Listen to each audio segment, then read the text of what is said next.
Okay, so today we're going to have a look at both of my snatch and my clean and jerk, and I'm going to take you through what I'd be thinking when I'm actually doing the lifts, when I'm setting up and during the lifts, and then what I'm looking at technically when I'm watching the videos back, points of focus for me. So we start off with the snatch and we'll watch it all the way through first and then I'll break it down. So this is 75 kilos. It's the only snatch I could find that I've still got, so it's a fairly heavy attempt for me, 90 something percent, but I think technically it's not too bad for me.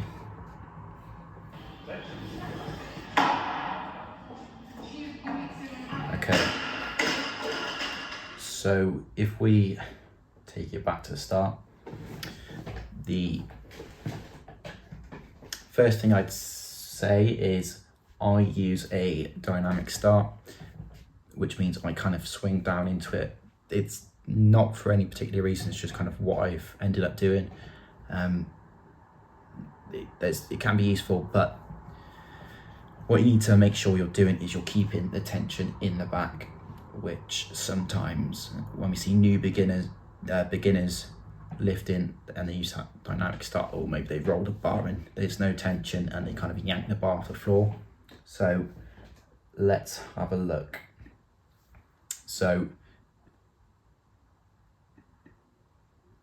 you can see I come down here, and what I'm really focusing on at the moment is using my back and keeping that tension. So I'm thinking about really squeezing that back, and as the bar comes up to knee, we call this the first pull. So you want your shoulders to be on top of the bar or slightly over, the bar to be over the laces, and the weight, your body weight, to be in your midfoot, and you want this upper body position to be pretty much like that until the extension. So I'm pretty happy with that. Then it comes past the knee. I'm wanting to keep that there for as long as possible, those shoulders over the bar. I was thinking about staying over. Then as we come through, I'm thinking about keeping those feet nice and flat to the ground, and then into this power position, think about extending and shrugging upwards. We want the bar to be as close to the body as possible. You can see here my back comes slightly too far back, which means the bar comes a little bit out away from my body. It's not too bad, but you can really see here the distance that is away from my body, and ideally you want to be that nice and close. But we can see I come down, and here I'm really thinking about slamming the feet and punching out. You can see as the bars come out here, I'm kind of, my chest comes forward, and that's something I'm really working on. As it gets heavier, I don't sit into it as much. It looks just a bit uncomfortable, and the chest comes down in front. But because I really focus on punching out here, I save it a little bit, but ideally we want to be sitting into it better, and then stand out. Okay, so that is what I'm kind of thinking about when I'm watching it back. I'm looking for those key positions, and then for when I'm actually doing the lift, I'm not thinking about all that at once, because that would be mental. When I'm doing the lift, I'm thinking squeezing that back, stay over, stay over, stay over, stay over, stay over. Big extension, and now I'm thinking about punching out as hard as possible and slamming the feet down, embracing really, and then you pop out the top. Okay, so with that all in mind, I'll watch it through one more time in full speed.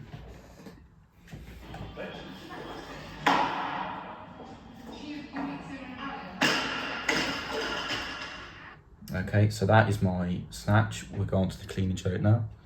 So this is from yesterday as I'm recording this.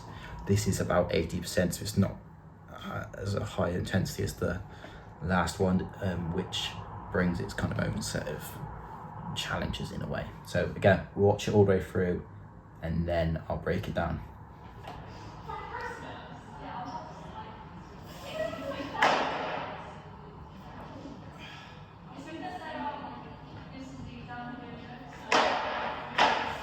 Okay. So, again, I use the dynamic start as I come down, and a lot of the same principles are going to apply for the clean as with the snatch. So, shoulders are going to be over or on top of the bar, weight for the midfoot and bar over the laces. So we keep that position again, and what I'm focusing on here is trying to stay over it again, and keeping that bar close, keeping that tension in the back for the whole lift. And what you can see I have a little bit of a problem with is with the, let me pause it there, the snatch, I'm able to keep my heels down onto the ground for the whole, up until the extension, but they creep up a little bit, my heels come a little bit off the ground, which means I lose a little bit of power through the feet. So ideally they want to be flat until this bit where I'm coming right onto my toes, see? And again, the bar, my shoulders come out a bit and I use my hips, they come forward instead of up a little bit, so that's why the bar comes out a little bit, and there's a little bit of a jump forward to compensate for that. And I do a decent job here of meeting the bar so it doesn't crash too much, then stand out instantly. What you can see here though is my hips go, instead of coming straight up, the first movement is back there. Ideally we don't want that, but focus on pushing those elbows up and looking upwards when you stand out is important. Then this is just releasing the hook grip. You don't need to do it, it's just a thing that I kind of do. And then in the jerk, the elbows can either be up this level as if you're doing a front squat, or pointing downwards a little bit. We don't want to be too far down, but about here is fine. And you want this upper body to stay rigid and tense for the dip as well. We don't want to be coming forward, because then we'll end up kind of coming forward and losing all that power and it's a bit sloppy. So I'm really thinking about keeping braced and the upper body staying still. You can see I take a I take a breath in and then I'm tense there.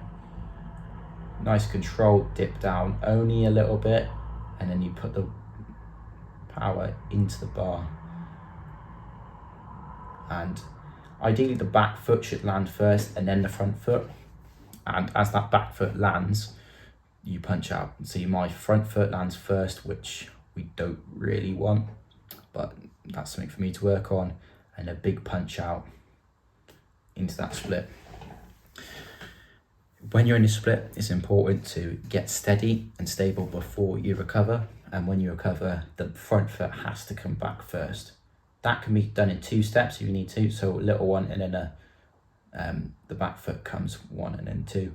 But for this one, I only needed to do 1 step on each leg. The reason we don't want the back foot to recover first is the fact that when that happens, we have a lot of strain down the back. All of that weight is up in our back and it's a little bit unstable. So we really want that front foot recovering first. And then hold it a little bit there, just to show that you've got the bar under control. Because if that's competition, both feet need to be parallel next to each other, and you need to wait for that down signal. So practicing that in training is useful, just so you don't pick up any bad habits. So what am I actually thinking about in the lift? So again, I'm thinking about keeping that back nice and tight. I'm thinking about staying over, particularly of this one, because I tend to chuck my shoulders back with this. I'm thinking about keeping those heels down, or I should be. And then I'm thinking about really extending, because I have a tendency to cut it short. Then I'm thinking slam the feet, and as the feet land, the elbows shoot through. Really important for that to happen. Then stand up as quick as I can, use that bounce. Then with the jerk, big breath, get braced. Upper body stays as it is, control the jerk, and then really flex those quads and punch up so I don't press it out, and then recover, hold it, and down. Again, with that in mind, we'll watch it all the way through.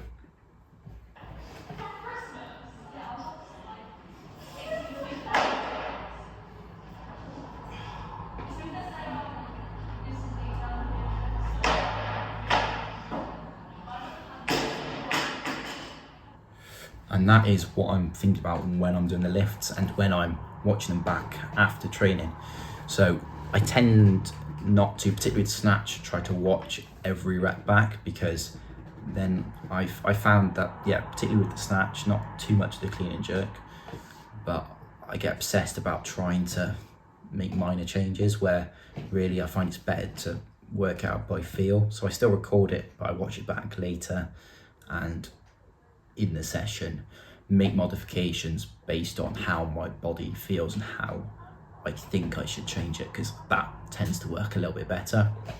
But yeah, that's what I'm thinking about when I'm looking back at videos, and that is the kind of the importance of taking videos. I mean, it's great to post it on social media and that as well, but it was also a very good tool to help your weightlifting.